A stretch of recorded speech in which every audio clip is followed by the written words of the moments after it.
Hello friends, how are you all? Hope you all are good and healthy. तो friends हमने हमारा almost relation and function complete कर लिया है। आज हम इसको पूरा कर देंगे एक लेक्चर में, चाहे हमारा आधे घंटे की बजाय 1 घंटा ही क्यों ना लग जाए, ठीक है। तो आज इस चैप्टर को हम कंप्लीट कर देंगे। तो हमने रिलेशन भी डिस्कस कर लिया है, फंक्शन भी डिस्कस कर लिया है। कुछ और टाइप के फंक्शन है वो और थोड़े डिस्कस कर लेते, बिकॉज वो इंपॉर्टेंट है, हमें हर चीज़ का पता होना चाहिए ना। जब तक हमें हर चीज़ का पता नहीं होगा चैप्टर के अंदर से, तब तक उस चैप्टर को हम ये नहीं बोल सकते कि हमने चैप्टर को फिनिश कर लिया है या चैप्टर हमने पूरा कर लिया, ठीक है फ्रेंड्स। तो जैसे हमने बात की थी, अब बात करते हैं डिपेंडेंट वेरिएबल क्या होता है, इंडिपेंडेंट वेरिएबल क्या होता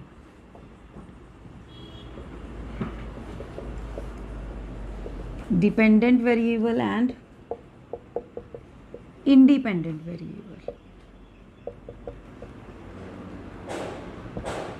मैं इसको आपको एग्जांपल से समझाऊंगी, ठीक है। मान लीजिए ये कोई फंक्शन है आपका, ए टू बी जा रहा है, ए टू बी फंक्शन, कोई फंक्शन है वो ए टू बी जा रहा है। तो जो एलिमेंट आप ए से उठाओगे ना, ये ए है ये बी है, मान लीजिए 1 2 3 4 और बी के एलिमेंट है ए बी सी डी, ठीक है फ्रेंड्स। अब देखिए 1 की इमेज मान लीजिए ए जा रही है, 2 की इमेज डी जा रही है, 3 की इमेज बी जा रही है और 4 की इमेज सी जा रही है। सब हम डिस्कस कर चुके हैं, इमेज क्या होती है, डोमेन क्या होती है, कोडोमेन क्या होती है, all we have discussed in the previous lecture, okay. So अब हमें देखना है कि इंडिपेंडेंट वेरिएबल कौन सा होता है, डिपेंडेंट वेरिएबल कौन सा होता है। वैल्यू कहाँ से उठाते हैं आप, किसकी इमेज चेक करते हैं, वो देखिए 1 की इमेज क्या आ रही है, ए आ रही है, और इमेज को आप क्या भी लिखते हैं, इमेज को आप क्या भी लिखते हैं, एफ ऑफ लिखते हैं ना, एफ ऑफ एक्स। और वो एक्स कहाँ से आता है आपका, ए के अंदर से आता है। कहाँ से आता है, ए के अंदर से। अब देखिए यहीं से करते हैं, एफ ऑफ 1, एफ ऑफ 1 कितना है, ए, एफ ऑफ 2 कितना है, बी, एफ ऑफ 3 कितना है, एफ ऑफ 2 है डी हमारा, एफ ऑफ 2 है D, F of 3 B and F of 4 है हमारा सी। अब देखिए फ्रेंड्स, आपने फंक्शन के अंदर 1 पुट किया तो आपका ए आया है। आपने फंक्शन के अंदर 1 पुट किया तो आपका ए आया है, फंक्शन के अंदर 2 पुट किया तो आपका डी आया है। यानी कि ये ए डी बी सी कब मिल रहे हैं आपको, जब आप फंक्शन के अंदर वैल्यू पुट कर रहे हैं। कौन सी वैल्यू पुट कर रहे हैं, 1 2 3 4। यानी कि जो वैल्यू आप डोमेन से उठा रहे हैं, जो वैल्यू आप डोमेन से उठा रहे हैं वो किसी पे डिपेंड नहीं करती हैं। तो ये सारे वेरिएबल जो हमारे ए से आएंगे वो क्या होंगे, इंडिपेंडेंट वेरिएबल, ये किसी पे डिपेंड नहीं करते हैं। लेकिन ये ए किस पे डिपेंड कर रहा है, 1 पे डिपेंड कर रहा है ना, बी किस पे डिपेंड कर रहा है, 3 पे डिपेंड कर रहा है, डी किस पे डिपेंड कर रहा है, 2 पे डिपेंड कर रहा है, एंड यहाँ से सी किस पे डिपेंड कर रहा है, 4 पे डिपेंड कर रहा है। तो हमारे डिपेंडेंट वेरिएबल कौन से हो गए, डिपेंडेंट वेरिएबल कौन से हो गए, जो हमारे y हैं और कहाँ से आ रहे हैं, जो b के अंदर से आ रहे हैं वो हमारे क्या हैं, डिपेंडेंट वेरिएबल। कौन से वेरिएबल, डिपेंडेंट वेरिएबल। और जो a के अंदर से जितने भी x आ रहे हैं, हमारे a के अंदर से जितने भी x आ रहे हैं वो सारे हमारे क्या हैं friends, independent variable, independent variable. तो ये था हमारा आज का कंसेप्ट कि डिपेंडेंट वेरिएबल क्या है हमारे और इंडिपेंडेंट वेरिएबल हमारे क्या हैं। कि जो हमारी वैल्यू कहाँ से लेंगे, डोमेन से लेंगे, वो तो हमारे क्या हो जाएंगे, या हम ये भी बोल सकते हैं जो वैल्यू हमारी, और इमेज वाले लेने हमने। आप सारे वाई सारे के सारे बी में से नहीं ले सकते, बी तो कोडोमेन भी है ना, हमें लेने कौन से हैं, जो इमेज बना रहे हो। तो इमेज, इसका कहने का मतलब ये है कि जो रेंज के हैं, जो रेंज के अंदर है, यानी कि वो सारे वाई जो कहाँ से आ रहे हो, हमारे रेंज के अंदर से आ रहे हो, कहाँ से आ रहे हो, हमारे रेंज के अंदर से आ रहे हो, ठीक है। तो वो ऑब्वियस ही बात है, वो बी से तो बिलोंग करेंगे ही करेंगे अगर रेंज के अंदर से बिलोंग कर रहे हैं तो, ठीक है। तो सारे के सारे एलिमेंट जो रेंज के अंदर से आते हैं वो तो हमारे क्या होते हैं, डिपेंडेंट, और जो डोमेन के अंदर से आते हैं वो सारे क्या होते हैं, हमारे इंडिपेंडेंट होते हैं। क्लियर है। अब चलिए कुछ स्पेशल टाइप के फंक्शन हम करते हैं। सबसे पहले आता है हमारा आइडेंटिटी फंक्शन। क्या होता है आइडेंटिटी फंक्शन, क्या होता है हमारा, देखिए आइडेंटिटी, जैसा कि नाम से ही क्लियर हो रहा है हमारा आइडेंटिटी फंक्शन। आइडेंटिटी फंक्शन कि वो खुद से खुद पे ही जाएगा ना, कहाँ से कहाँ तक जाएगा, खुद से खुद पे ही जाएगा। मान लीजिए आपका कोई फंक्शन है वो रियल नंबर से रियल नंबर पे जा रहा है, कोई भी फंक्शन है, R represent for real number, real number से रियल नंबर पे जा रहा है। तो ये फंक्शन कब आइडेंटिटी होगा, जब हम इसको ऐसे डिफाइन कर दें कि for all X belongings to R, यहाँ डोमेन से, for all X belongings to R in the domain there exist Y belongs to this R in the codomain such that y is equal to F of x is equal to X. हम y is equal to F of X तो function को define करते हैं, अब identity function को define किया तो ये क्या आएगा, y is equal to X. यानी कि जो हमारी डोमेन की वैल्यू होगी वही हमारी किसकी वैल्यू होगी, मतलब डोमेन सेम रेंज पे जाके क्या करेगी, हमारी फंक्शन बनाएगी। डोमेन किस पे जाएगी, सीधा जो डोमेन के पॉइंट्स होंगे वो सेम पॉइंट्स किसके होंगे, हमारे रेंज के। अगर मैं फंक्शन की बात करूँ रोस्टर फॉर्म में अगर लिखा जाए इसको, तो 1 की इमेज 1 है, अगर 2 की इमेज 2 है, 3 की इमेज 3 है, 4 की इमेज 4 है, 5 की इमेज, यानी कि y is equal to X होना चाहिए ना। और x कहाँ से आते हैं, हमारे डोमेन से, और y कहाँ से आते हैं, रेंज से आते हैं। y कहाँ से आते हैं, रेंज से आते हैं। तो यानी कि जिसकी डोमेन और रेंज हमारी इक्वल है वो हमारा कैसा फंक्शन हो जाएगा, आइडेंटिटी फंक्शन हो जाएगा। कैसा फंक्शन, आइडेंटिटी। अगर मैं इसको एरो डायग्राम से आपको बताऊं, ये a है, ये b है, 1 2 3 4, मान लीजिए 4 एलिमेंट है, 1 2 3 4। 1 की इमेज 1 होनी चाहिए, 2 की 2, 3 की 3, 4 की 4। ऐसे ही हमारी सारी की सारी इमेजेस क्या आ जाएंगी, सारी की सारी इमेजेस जो हमारे डोमेन में एलिमेंट है वो सारे के सारी हमारी रेंज में आ जाएगी। लेकिन फंक्शन कहाँ से कहाँ आता है, रियल नंबर से। रियल नंबर है तो यानी कि इसकी डोमेन क्या है, डोमेन क्या है, रियल नंबर। आइडेंटिटी फंक्शन की डोमेन क्या होगी, सारे के सारे रियल नंबर। और रेंज भी क्या होगी, अब हमने बताया था कि जो हमारे रेंज के एलिमेंट होंगे वो किसके इक्वल होंगे, हमारे डोमेन के इक्वल ही होंगे। तो यहाँ से हमारी रेंज भी क्या होगी, वो भी हमारी क्या होगी, आर, बिकॉज फंक्शन क्या है हमारा, आइडेंटिटी फंक्शन है। तो आपको डायरेक्ट ये बोलेगा कि आइडेंटिटी फंक्शन की डोमेन क्या है, आइडेंटिटी फंक्शन की रेंज क्या है, तो आपको एटलीस्ट पता तो होना चाहिए ना कि आइडेंटिटी फंक्शन होता क्या है। अगर इसको ग्राफिकली मैं रिप्रेजेंट करूँ तो ग्राफिकली कैसे रिप्रेजेंट कर सकते हैं हम इसको, मान लीजिए ये एक्स एक्सिस है, ये वाई एक्सिस है।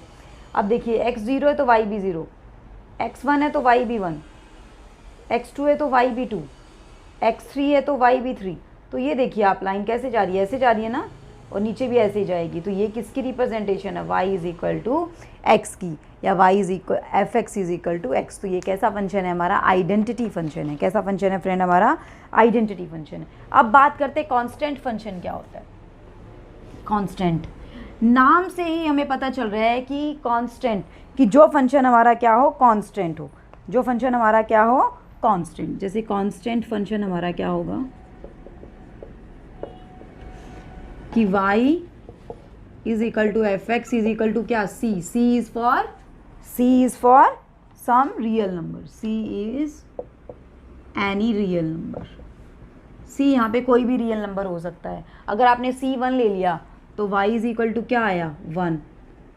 आप कोई भी y लेते जाओ, आप x की वैल्यू कुछ भी लिखते जाओ यहाँ पे। f ऑफ x मीन्स आपका क्या आया, 1। f ऑफ 1 लिखोगे तो भी 1 आएगा, f ऑफ 2 करोगे तो भी 1 आएगा, f ऑफ 3 करोगे तो भी 1 आएगा। कुछ भी लिख लो, आपका आना क्या है, 1 ही आना है। क्या आना है आपका, 1। मान लीजिए कि मैंने कांस्टेंट फंक्शन यही 1 ही ले लिया, c1 ले लिया, तो आप यहाँ पे आपके x है, यहाँ पे सारे आपके y। x1 है, x0 है तो भी y1 है, x1 है तो भी y1 है, x2 है तो भी y1 है। तो यानी कि ये लाइन क्या बनी है आपकी, ये लाइन आपकी क्या बनी, y इज इक्वल टू 1 की आपकी लाइन बनी। कौन सी लाइन बनी है, y इज इक्वल टू 1 की आपकी लाइन बनी। तो कैसा फंक्शन है आपका, कांस्टेंट फंक्शन है, जिसके रेंज में सिर्फ एक ही वैल्यू लाई करती है, जो क्या है, कांस्टेंट वैल्यू। कौन सी वैल्यू, कांस्टेंट। तो डोमेन तो कुछ भी उठा सकते हैं, डोमेन तो आप कुछ भी पुट कर दीजिए, इन्फिनिटी तो कहीं नहीं बनेगा, नहीं बनेगा। तो डोमेन का मतलब क्या है, फंक्शन डिफाइन होना चाहिए। तो इस फंक्शन की डोमेन देखिए तो क्या हो जाएगी हमारी फंक्शन की डोमेन, सारे के सारे रियल नंबर।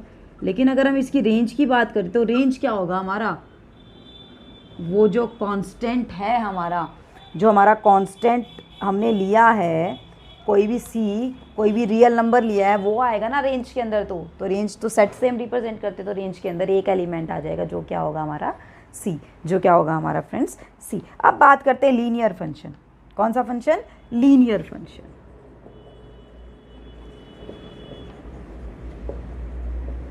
लीनियर पॉलिनोमियल सुनी है आपने, क्या होती है कि अ पॉलिनोमियल हैविंग डिग्री 1। जिस पोलिनोमियल की डिग्री 1 होती है, उसी से ये कंसेप्ट निकल के आया है कि कोई भी फंक्शन जो इस टाइप का होगा, y is equal to F X is equal to A X plus B की टाइप का होगा, जहाँ पे ए क्या नहीं होना चाहिए, आपका 0 नहीं होना चाहिए। इसको हम क्या बोलेंगे फ्रेंड्स, यहाँ पे लीनियर फंक्शन बोलेंगे। और ए और बी हमारे कहाँ से आ रहे हैं, सारे के सारे रियल नंबर से आ रहे हैं। अब देखिए आप x की वैल्यू कुछ भी पुट करते जाइए, y की वैल्यू क्या आएगी, रियल ही आएगी, इनफाइनाइट तो कहीं नहीं आएगी। अगर इनफाइनाइट पुट करेंगे तो ही इनफाइनाइट आएगी, है ना। तो यानी कि इसकी डोमेन अगर देखें तो इसकी क्या है, सारे रियल नंबर। और रेंज की बात करें तो वो भी क्या है, हमारे सारे के सारे रियल नंबर थी। ये था हमारा लीनियर फंक्शन। कौन सा फंक्शन था हमारा, ये लीनियर फंक्शन। अब बात करते हैं एब्सोल्यूट फंक्शन या फिर मॉडुलस फंक्शन। ये हमने प्रीवियस लेक्चर में भी डिस्कस किया था, फिर भी मैं बता देती हूँ आपको कि क्या होता है ये हमारा absolute function, absolute value function या modulus function. Absolute value function भी बोलते हैं इसको और मॉड्यूलस फंक्शन भी बोलते हैं इसको। जो फंक्शन हमारा किस टाइप का होगा कि ये हमें जनरल सी चीज़ है कि हमारे सारे R2 R ही जा रहे हैं फिलहाल, ठीक है, सारे हम रियल नंबर से लेके चल रहे हैं। तो जो फंक्शन हमारा किस टाइप का होगा, F X is equal to mod of x for all X belongings to R. हर एक एक्स के लिए हमें फंक्शन क्या मिले, मोड ऑफ एक्स। अब ये मोड ऑफ एक्स क्या है भाई, अब ये मोड ऑफ एक्स क्या है कि मोड ऑफ एक्स क्या है, ये हमारा मॉडुलस फंक्शन है। इसकी रिप्रेजेंटेशन क्या है, अगर आपका x ग्रेटर देन 0 है तो x होगा मोड x होगा हमारा पॉजिटिव, और x अगर लेस देन 0 है तो मोड x होगा नेगेटिव, और x अगर इक्वल टू 0 है तो वहाँ से तो हमारी वैल्यू क्या ही आ जाएगी, यहाँ से x अगर हमारा इक्वल टू 0 है तो 0 ही आ जाएगा, ठीक है। इसको ऐसे भी लिख सकते हैं, x greater than equal to 0 है तो x, और x लेस देन 0 है तो माइनस x। अगर x की वैल्यू आप 0 से बड़ी लेते हैं तो आपका फंक्शन क्या रहेगा, पॉजिटिव रहेगा। अगर 0 से छोटी वैल्यू लेते हैं तो वो माइनस बन जाएगा। मान लीजिए आपका x 0 से छोटा है, मान लीजिए आपका x है -5, तो मॉडुलस ऑफ x क्या होगा आपका, -5, यानी कि क्या बना देगा, इसका पॉजिटिव बना देगा। मतलब मॉडुलस क्या करता है, किसी भी नेगेटिव वैल्यू को हमेशा पॉजिटिव बना देता है। मॉडुलस क्या कर देता है, किसी भी नेगेटिव वैल्यू को हमेशा क्या बना देता है, पॉजिटिव। तभी तो हमने लिखा अगर x लेस देन 0 भी है ना तो भी मोड ऑफ x की -x हो जाएगी, ताकि वो माइनस से माइनस हमारा कट हो जाए। इसीलिए हमने ये चीज़ें आपको डिफाइन करके अच्छे से बताई हैं। अब इसकी रेंज और डोमेन की बात अगर करें तो डोमेन तो क्या होगी, डोमेन में तो कुछ भी पुट कर दीजिए आप, डोमेन तो सारे के सारे रियल नंबर हो जाएंगे। और रेंज में अगर हम करें तो रेंज में फंक्शन क्या है आपका, मोड ऑफ एक्स। फंक्शन क्या है, मोड ऑफ एक्स। इसमें नेगेटिव वैल्यू पुट करेंगे तो क्या वैल्यू आएगी आपकी, पॉजिटिव वैल्यू आएगी। क्या वैल्यू आएगी, पॉजिटिव वैल्यू। तो इसके अंदर रेंज में क्या आ जाएंगे आपके सारे के सारे non negative real number, non negative real number. आई बात समझ, क्यों आए, क्योंकि ये रेंज निकाली और फंक्शन में वैल्यू पुट करते वहीं से तो रेंज निकलती है हमारी, ठीक है। चलिए नेक्स्ट करते हैं अभी, ग्रेटेस्ट इंटीजर फंक्शन क्या होता है, ग्रेटेस्ट इंटीजर फंक्शन। अब ग्रेटेस्ट इंटीजर फंक्शन की बात अगर करें हम तो ये क्या होता है, एक बार लिख लेते हैं, ग्रेटेस्ट इंटीजर फंक्शन। इसकी नोटेशन होती है फ्रेंड ये वाली, y is equal to F of X, और इसको हम ऐसे डिनोट करते हैं, ग्रेटेस्ट इंटीजर फंक्शन।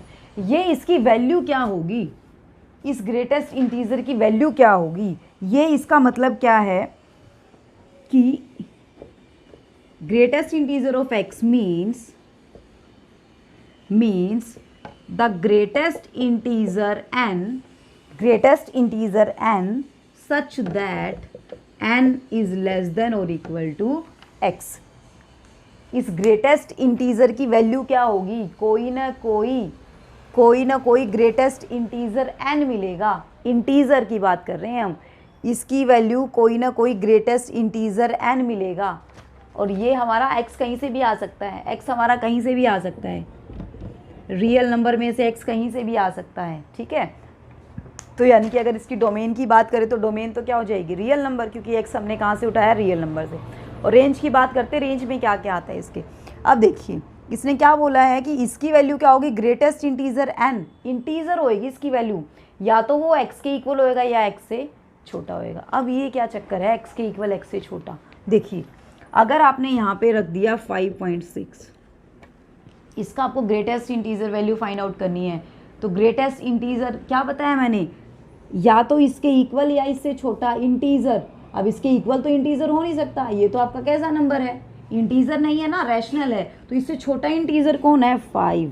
तो इसकी वैल्यू अगर देखें तो इसकी वैल्यू हमारी क्या होगी, 5।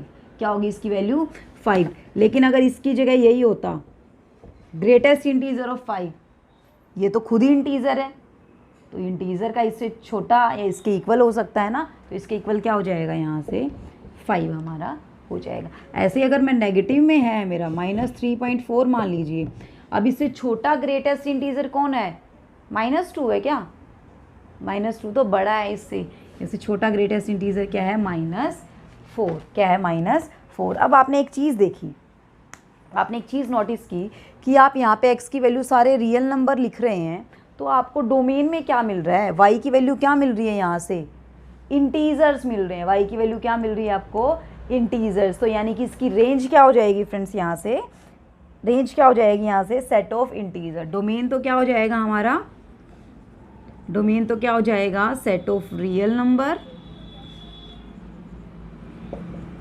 और रेंज की बात करें तो रेंज हमारी क्या हो जाएगी, यहाँ से सेट ऑफ इंटीजर्स।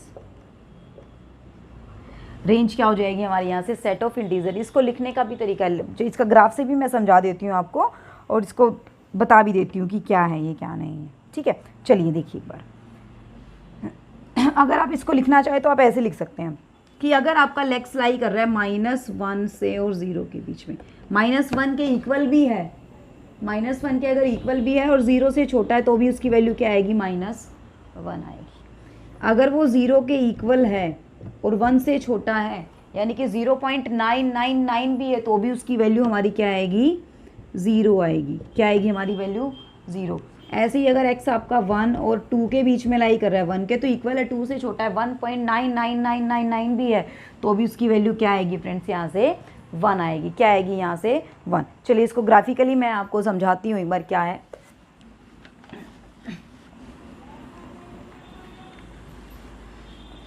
ग्राफिकली क्या है ये देखिए फ्रेंड्स एक बार,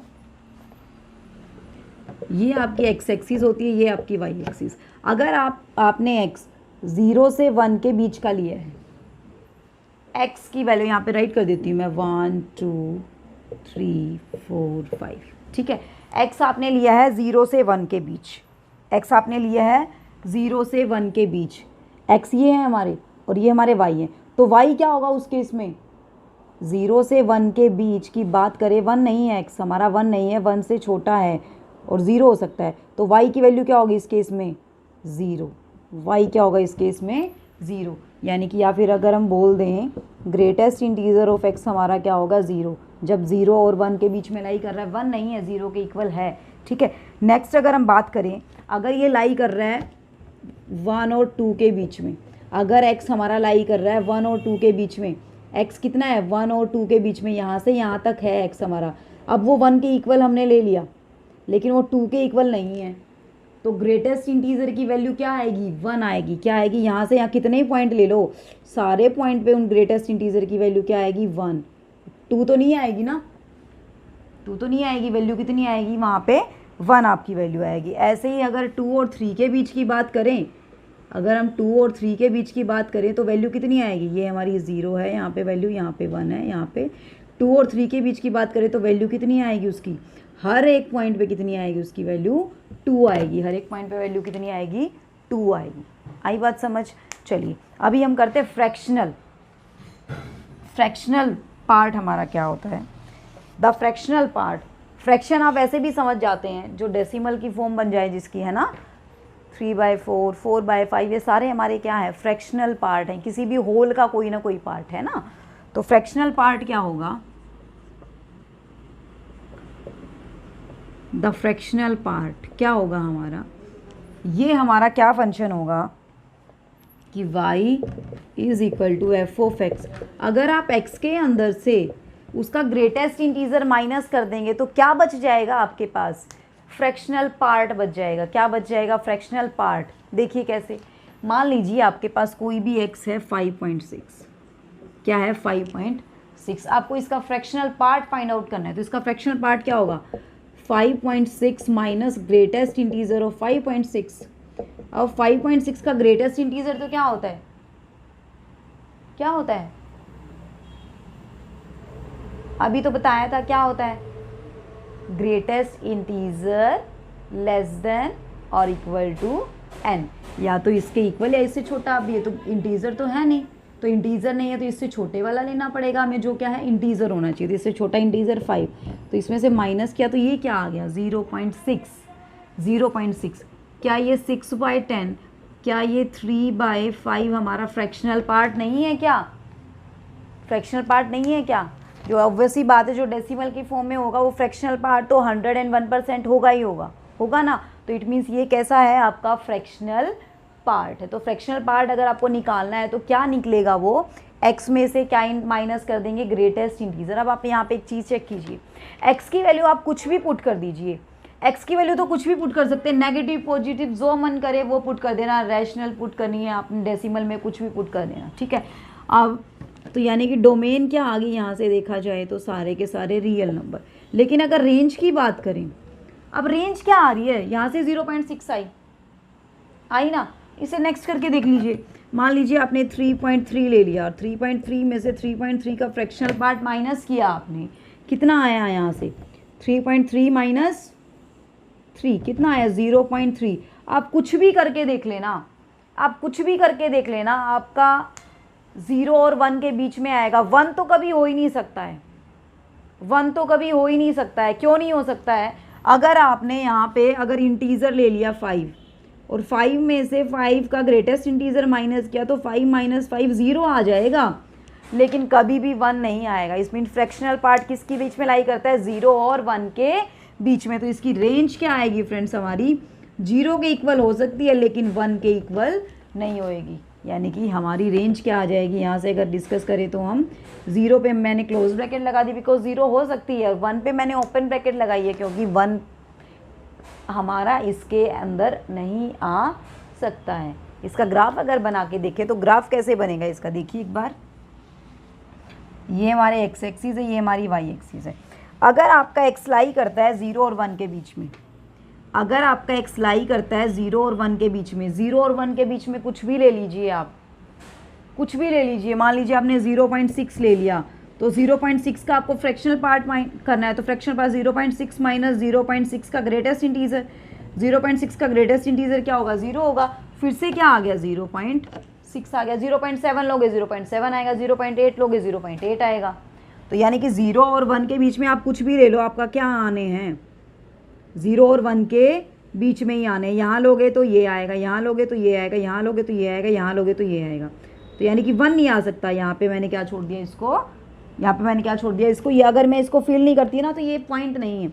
अगर मैं बात करूँ यहाँ से, अगर मैं बात करूँ यहाँ से 1 और 2 के बीच में, ये 1 है ये 2 है, 1 और 2 के बीच में कोई वैल्यू ले लो, आपका फंक्शन क्या आएगा, फिर भी आपका 0 और 1 के बीच में ही आएगा। फिर भी फंक्शन क्या आएगा आपका 0, 1 और 2 के बीच की वैल्यू लेके देख लो। मान लें आपने 1.5 ले ली तो 1.5 का फ्रैक्शनल पार्ट निकालना है। तो फ्रैक्शनल पार्ट निकालना मीन्स इसमें से ग्रेटेस्ट इंटीजर माइनस करना है। तो 1.5 ग्रेटेस्ट इंटीजर 1.5 का क्या होगा 1, तो क्या आया आंसर 0.5। तो यानी कि ये 1 से ज़्यादा तो हो ही नहीं सकती, हमेशा 1 से क्या रहेगी, कम रहेगी, और 1 के इक्वल हमारा हो सकता है। क्लियर, समझ आया अच्छे से रेंज डोमेन। अब हम बात करते हैं नेक्स्ट हमारा क्या है, सिग्नम फंक्शन। नेक्स्ट हमारा क्या है फ्रेंड्स, सिग्नम फंक्शन। अब ये सिग्नम फंक्शन क्या है भाई, सिग्नम फंक्शन क्या होता है, सिग्नम फंक्शन क्या होता है आपका, या इसको हम साइन फंक्शन भी बोल देते हैं friends. Signum function, signum SIG, signum function और साइन फंक्शन ऐसे भी बोल देते हैं इसको। ये क्या होगा, ये होगा आपका ऐसा फंक्शन होगा y = f(x) कि अगर आपका x ग्रेटर देन 0 है, x की वैल्यू कुछ भी हो 0 से बड़ी हो, तो ये फंक्शन की वैल्यू क्या होगी 1 होएगी। फंक्शन की वैल्यू क्या होएगी 1। अगर x की वैल्यू 0 है तो फंक्शन की वैल्यू क्या होएगी 0। और x अगर लेस देन 0 है तो फंक्शन की वैल्यू क्या होगी, -1। x आप कुछ भी ले लीजिए, आप x कुछ भी ले लीजिए, वहाँ पे फंक्शन की वैल्यू आपकी क्या रहेगी, 1 रहेगी, अगर वो सिग्नम फंक्शन है तो। यानी कि अगर मैं यहाँ पे लिखूँ सिग्नम ऑफ 2, तो सिग्नम ऑफ 2 मेरा क्या रहेगा, 1 रहेगा। और अगर मैं बात करूँ सिग्नम ऑफ -2, तो वो मेरा क्या रहेगा, -1 ही रहेगा। क्या रहेगा, -1। तो यानी कि आप x ग्रेटर देन 0 लोगे तो उसका सिग्नम फंक्शन में वैल्यू क्या आएगी, 1। x लेस देन 0 लोगे तो सिग्नम फंक्शन में वैल्यू क्या आएगी, -1। क्या आएगी, -1। अगर इसका ग्राफ बनाएं और उसकी कुछ भी ले लीजिए डोमेन में, तो आप कुछ भी ले सकते हैं। अगर आप x से बड़े वाले लोगे तो आपका रेंज क्या आ जाएगी, 1। x से छोटे वाले लोगे तो रेंज क्या आ जाएगी, -1। x = 0 लोगे तो रेंज क्या आ जाएगी, 0। तो यानी कि डोमेन तो क्या हो जाएगी, सारे के सारे रियल नंबर। डोमेन तो क्या आ गई, सारे के सारे रियल नंबर। और रेंज क्या आ गई, रेंज में सिर्फ 3 एलिमेंट आए, कौन कौन, 1, 0 एंड -1। क्लियर है। चलिए अब मैं इसका ग्राफ बना के दिखा देती हूँ आपको एक बार। ये x एक्सीज है, ये y एक्सीज है। ठीक है फ्रेंड्स, आपने यहाँ पे x ग्रेटर देन 0 यहाँ होते हैं ना, यहाँ पे x ग्रेटर देन 0 होते हैं, तो x ग्रेटर देन 0 के लिए फंक्शन की वैल्यू क्या रहेगी, हमेशा 1। ये रहेगा मेरा फंक्शन। x लेस देन 0 कुछ भी ले लीजिए आप, फंक्शन की वैल्यू क्या रहेगी, -1। कितनी रहेगी, -1। x = 0 पे तो फंक्शन की वैल्यू क्या रहेगी, 0 रहेगी। क्या रहेगी, 0। ये था मेरा सिग्नम फंक्शन। एक लास्ट फंक्शन हो रहता है जो कि है पावर फंक्शन। कैसा फंक्शन है, पावर फंक्शन। तो पावर फंक्शन क्या होता है ये और देख लीजिए बस, फिर हम कुछ डिस्कस करेंगे कि सम कर सकते हैं क्या हम फंक्शन का, हम डिफरेंस कर सकते हैं क्या, हम मल्टीप्लिकेशन कर सकते हैं क्या, हम डिवीज़न कर सकते हैं तो हम कैसे कर सकते हैं, ये सब चीज़ें डिस्कस करेंगे। ठीक है फ्रेंड्स, चलिए पावर फंक्शन क्या होता है हमारा, कि कोई भी फंक्शन जो x⁴n की टाइप का हो, जहाँ पे n क्या है, आपका पॉजिटिव इंटीजर है, where n is a positive integer, जहाँ पे n आपका क्या है, पॉजिटिव इंटीजर, तो इसको आप क्या बोलते हैं फ्रेंड्स, पावर फंक्शन बोलते हैं। कैसा फंक्शन बोलेंगे इसको, पावर। इसका एग्जांपल बता देती हूँ। अगर आपने f(x) ले लिया x², आपने f(x) ले लिया x², तो क्या फंक्शन है, पावर फंक्शन है, क्योंकि पावर आ रही है ना कुछ पावर आ रही है। ठीक है, और अब इसकी डोमेन की बात करें तो x की वैल्यू हम कुछ भी पुट कर सकते हैं, तो डोमेन तो क्या आ गया मेरा, रियल नंबर। लेकिन रेंज की बात करें, रेंज की अगर बात, नेगेटिव वैल्यू पुट करोगे तो भी क्या आएगी, पॉजिटिव वैल्यू आएगी। नेगेटिव वैल्यू पुट करेंगे तो भी क्या आएगा, पॉजिटिव। तो यानी कि रेंज क्या आ गई, पॉजिटिव रियल नंबर। कैसी आ गई हमारी रेंज, पॉजिटिव रियल नंबर। कुछ और एग्जांपल ले लीजिए, मान लीजिए y = x³ ले लिया, पावर फंक्शन है, पावर में है बिकॉज। तो इसकी डोमेन की अगर बात करें तो डोमेन क्या होगी इसकी, रियल नंबर। डोमेन तो क्या हो जाएगी, रियल नंबर। और रेंज की बात करें तो पॉजिटिव पुट करोगे तो पॉजिटिव आएगी, नेगेटिव पुट करेंगे तो नेगेटिव आएगी। तो इट मीन्स रेंज भी क्या आ जाएगी, यहाँ से रियल नंबर हमारी रेंज आ जाएगी। क्लियर गाइस फ्रेंड्स, समझ आया सबको अच्छे से। ओके, अब हम बात करते हैं कि अलजेब्रा ऑफ फंक्शंस, कि अलजेब्रा ऑफ फंक्शंस मीन्स हम फंक्शन के ऊपर क्या क्या हम प्रॉपर्टी लगा सकते हैं, सम कर सकते हैं क्या, एडिशन कर सकते हैं क्या, सब्ट्रैक्शन कर सकते हैं क्या, डिवीज़न कर सकते हैं। अगर कर सकते हैं तो उनकी डोमेन क्या होगी और उनकी रेंज क्या होगी, ये चीज़ें भी हमें फाइंड आउट करनी है। ओके, चलिए स्टार्ट करते हैं। अभी हम देखिए हमारा फर्स्ट क्या है, कि मान लीजिए x फंक्शन है हमारा, f फंक्शन है हमारा, x2r जा रहा है, और दूसरा फंक्शन है हमारा g, वो भी हमारा x2r जा रहा है। ठीक है, दोनों के दोनों रियल वैल्यूड फंक्शन है, 2 रियल वैल्यूड फंक्शन। अब रियल वैल्यूड फंक्शन क्या बताया था मैंने, जिसकी डोमेन और रेंज क्या हो, रियल हो, वो हमारे कैसे फंक्शन होते हैं, रियल वैल्यूड फंक्शन होते हैं। ठीक है फ्रेंड्स, अब देखिए, तो हमारे पास f + gb क्या होगा, f + gb क्या होगा, रियल वैल्यूड फंक्शन होगा, और कहाँ से कहाँ तक जाएगा, x से r तक जाएगा। कहाँ से कहाँ तक जाएगा, x से r तक जाएगा। और ये क्या प्रॉपर्टी सेटिस्फाई करेगा, कैसे लिख सकते हैं हम इसको, f + g of x, because इसको तो क्या लिखते थे हम, f ऑफ x = y, ये लिखते थे ना, और उसको क्या लिखते थे, g of x = some Y ऐसा कुछ लिखते थे हम, अगर जो भी हमारा जी है तो जी लग रहा है, बट एवर जो भी लगा हो। अब इसको क्या लिखेंगे, एफ प्लस जी है तो फंक्शन एफ प्लस जी है तो F plus G of X, X कहाँ से आ रहा है हमारा, एक्स से आ रहा है, तो इसको हम सेपरेट कर सकते हैं, अलग अलग ऑपरेट कर सकते हैं, F of X plus G of X. कैसे कर सकते हैं, F of X plus G of x for all x belongs to R, for all x belongs to R. समझ आई चीज़। ऐसे ही अगर आपको एफ माइनस जी भी निकालना है तो वो भी हमारा फंक्शन होगा, वो भी हमारा क्या होगा, फंक्शन। और कहाँ से कहाँ तक जाएगा, एक्स से आर तक। बस कंडीशन ये होनी चाहिए कि दोनों फंक्शन की डोमेन है ना सेम होनी चाहिए, दोनों फंक्शन की डोमेन क्या होनी चाहिए, सेम होनी चाहिए, तभी हम उनको अप्लाई कर सकते हैं। ठीक है, अब यहाँ से अगर देखें तो क्या हो जाएगा, f x minus g x for all x belongs to R, for all x belongs to R. Clear है यहाँ तक, ठीक है।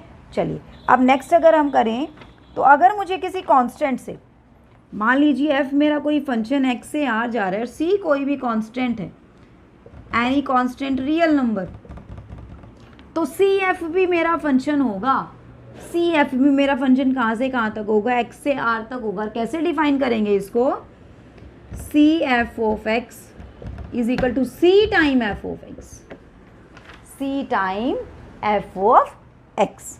क्लियर है फ्रेंड्स, ठीक है। अब बात करते हैं मल्टीप्लिकेशन की और डिवीज़न की, कि एफ और जी कोई भी दो रियल वैल्यूड फंक्शन है तो क्या उनकी मल्टीप्लिकेशन भी फंक्शन होगा और क्या उनकी डिवीज़न भी हमारा फंक्शन एग्जिस्ट करेगा। तो देखिए अगर मुझे इनकी मल्टीप्लाई करनी है तो मल्टीप्लाई में क्या हो जाएगा, एफ जी मैं ऐसे डिफाइन कर सकती हूँ, एफ मल्टीप्लाई जी, वो भी कहाँ से कहाँ तक जाएगा, एक्स से लेके आर तक जाएगा।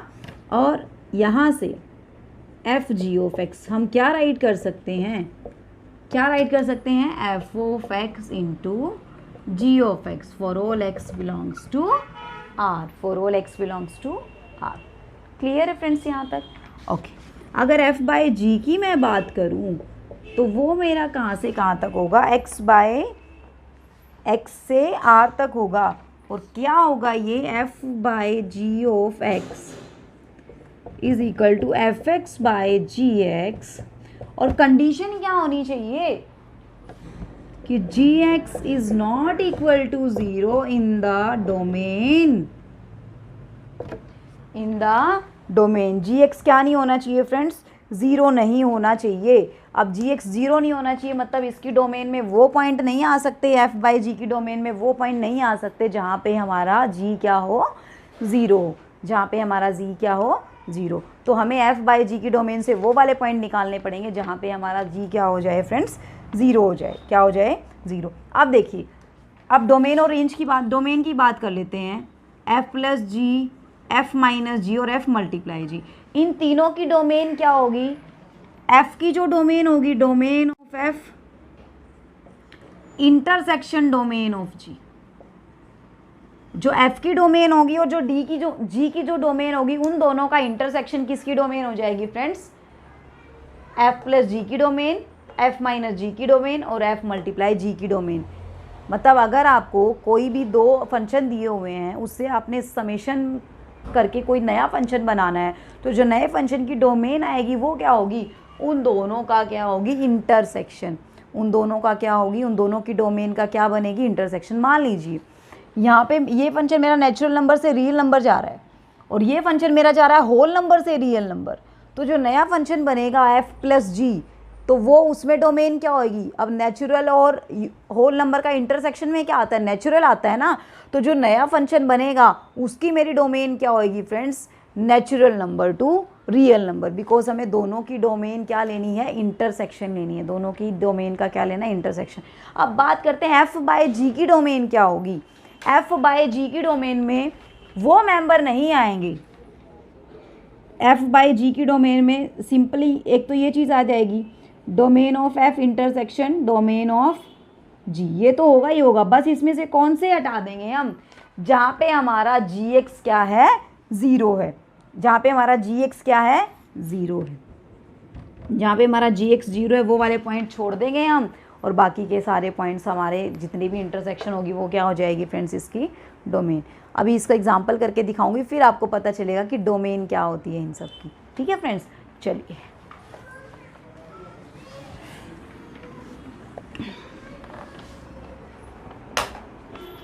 ऐसे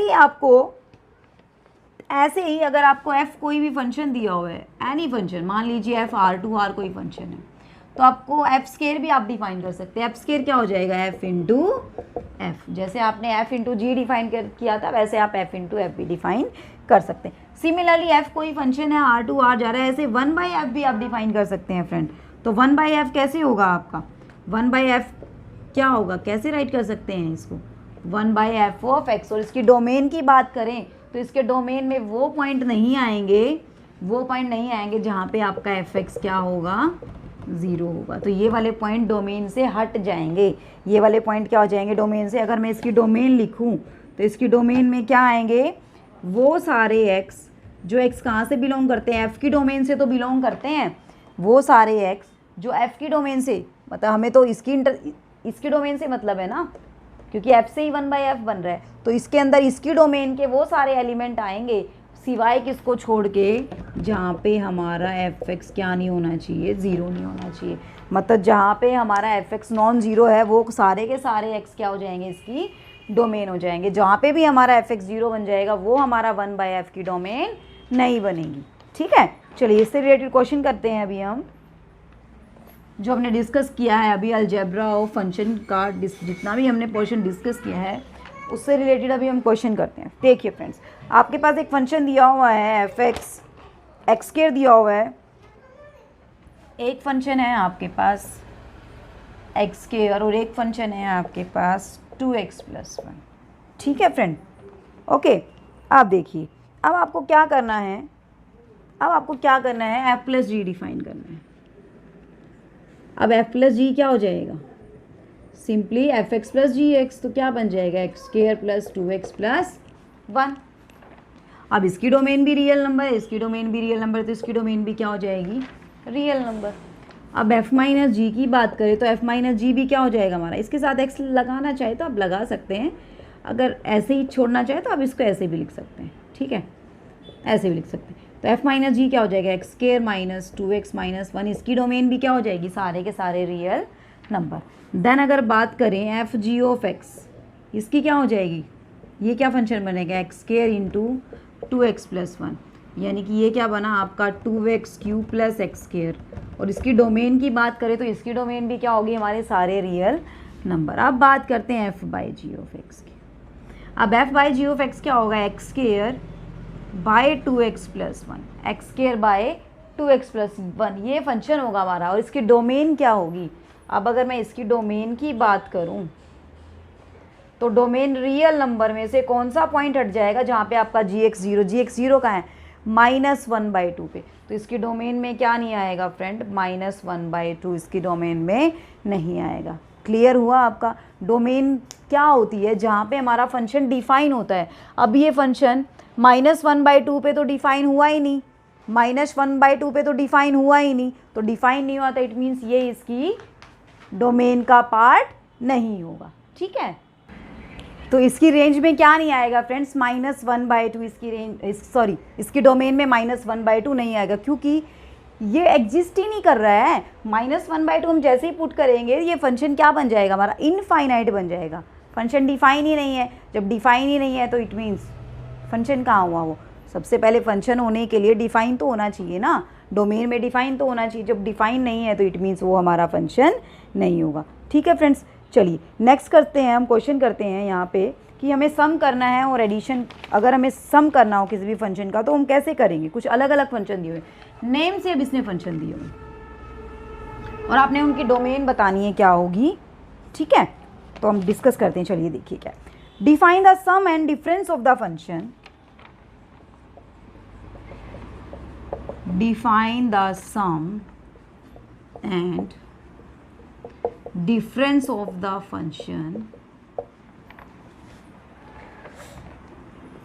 कौन कौन से फंक्शन दिए? आइडेंटिटी फंक्शन दिया एक तो इसने, and reciprocal function. Reciprocal function. अब जब आपको आइडेंटिटी फंक्शन नहीं पता होगा, जब आपको रेसिप्रोकल फंक्शन नहीं पता होगा तो कैसे कर लेंगे? तो ज़रूरी था ना वो सब करना हमारे लिए, कॉन्सेप्ट जो मैंने करवाया था अभी। तो जब आपको रेसिप्रोकल फंक्शन पता होगा, आइडेंटिटी फंक्शन पता होगा, रेसिप्रोकल मतलब जो मैंने 1/f कराया था ना, उसका नाम क्या था, रेसिप्रोकल फंक्शन। वो क्या था, रेसिप्रोकल था। किसका रेसिप्रोकल था, f का। तो हमें इनको डिफाइन करना है कि कैसे हम इसको डिफाइन कर सकते हैं और क्या इनकी डोमेन होगी। सबसे पहले तो हम फंक्शन डिफाइन करते हैं, ठीक है फ्रेंड। चलिए फर्स्ट हम आइडेंटिटी फंक्शन डिफाइन करते हैं कि r से r, क्योंकि हमें पता है इसकी रेंज भी क्या, इसकी डोमेन भी रियल नंबर होती है, उसकी रेंज भी हमारी क्या होती है, रियल नंबर। तो फंक्शन क्या होता है हमारा, f(x) is equal to x, f(x) is equal to x. और अगर हम बात करें नेक्स्ट, रेसिप्रोकल ऑफ f क्या होगा, पहले हमें फंक्शन लेना है फिर उसका रेसिप्रोकल लेना है। तो फंक्शन हमने क्या लिया, f, और इसका रेसिप्रोकल क्या होगा, 1/f। तो 1/f कहाँ से कहाँ डिफाइन होगा, कहाँ से कहाँ डिफाइन होगा, r से r होगा क्या, r से r होगा। क्या बताया था अभी थोड़ी देर पहले कि 1/f आपका कहाँ डिफाइन नहीं होगा, जहाँ पे आपका f(x) क्या होगा, 0 होगा। अब f(x) 0 कहाँ है, अगर x को 0 पुट कर दूँ मैं, f(x) 0 है ना, तो इसका मतलब इसकी डोमेन से कौन सा पॉइंट चला गया, 0 पॉइंट चला गया। तो 1/f की डोमेन क्या हुई, r-0, और इसकी रेंज क्या हुई हमारी, r, या कोडोमेन इसकी क्या हुई, r। और ये डिफाइन कैसे है, 1/f of x is equal to 1/f of x, और f ऑफ x क्या है हमारा, x है। f ऑफ x क्या है हमारा फ्रेंड, x है, ठीक है। ओके चलिए अभी बात करते हैं, और x क्या है हमारा, नॉट इक्वल टू 0। हमें पता ही है कि इसके डोमेन में 0 ही नहीं आ रहा है, तो x हमारा क्या है, नॉन ज़ीरो है, ऑब्वियस ही बात है, ठीक है। चलिए अभी करते हैं हम। अब बात करें तो इसको डिफाइन कैसे करेंगे हम, f प्लस जी। अब डोमेन क्या होगी, इसका और इसका इंटरसेक्शन, r-0 का इंटरसेक्शन r के साथ लेंगे, क्या आएगा हमारा, r-0 ही आएगा। कोडोमेन तो सेम ही रहेगी। और डिफाइन कैसे करेंगे इसको, f प्लस जी, इसको g अगर मान लें हम, मान लीजिए इसको आपने g ऑफ x माना है फॉर आवर कन्वीनियंट राइट करने के लिए, ठीक है। तो ये क्या होगा, f(x) प्लस gx, क्या हो जाएगा फ्रेंड यहाँ से, x प्लस 1/x हमारा ये फंक्शन हो जाएगा। समझ आई चीज़, समझ आया नहीं आया।